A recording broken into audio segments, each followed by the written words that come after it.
How can house hacking benefit you here in Los Angeles? Let's get started.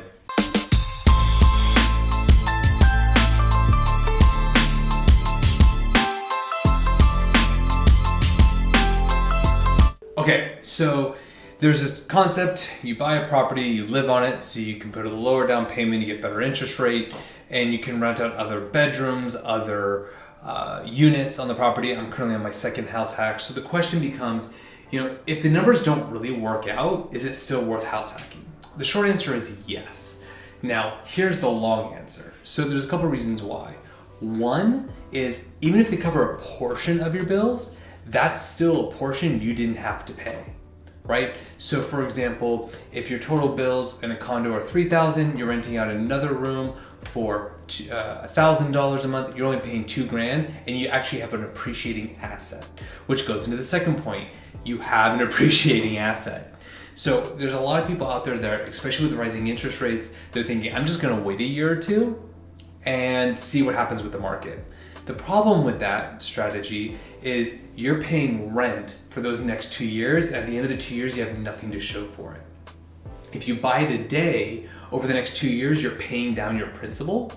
And if you choose to sell, the money's tax-free up to a certain amount. So you just could have effectively lived completely for free. If you take those profits, you can reinvest those profits, you can do whatever you want with them, but you can't do that if you're renting.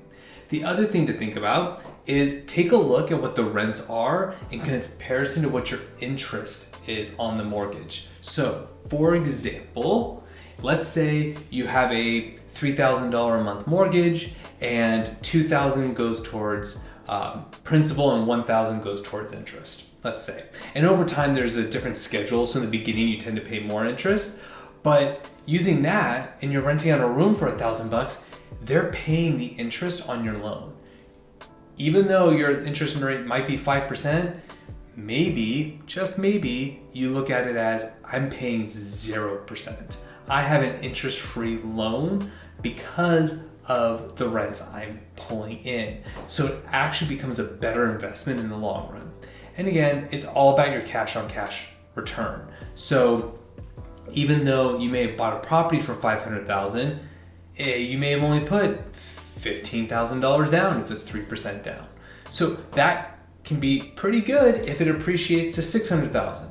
So take away closing cost commissions. Let's just say you're ahead by $80,000, whatever. It's like you made $80,000 and only had to put 15 grand down. And yes, you can make the argument that you made payments during that time, but you'd have to make those payments whether it was on the mortgage or towards rent. So either way, that's arguably a wash. So your cash on cash return is gonna be much higher. You can also leverage the property. So here in Los Angeles, we typically have better appreciation than other parts of the country.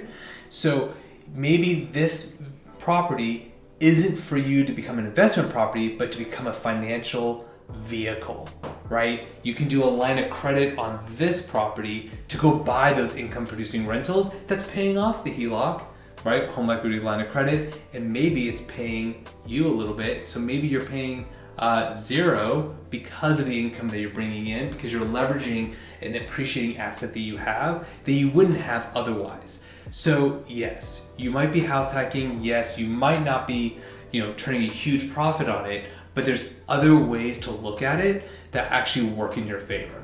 Love to hear your thoughts. Comment below, share it with your friends. Don't forget to follow me, whether it's on social media like Instagram, subscribe if you're watching this on YouTube. You guys have an amazing rest of your day.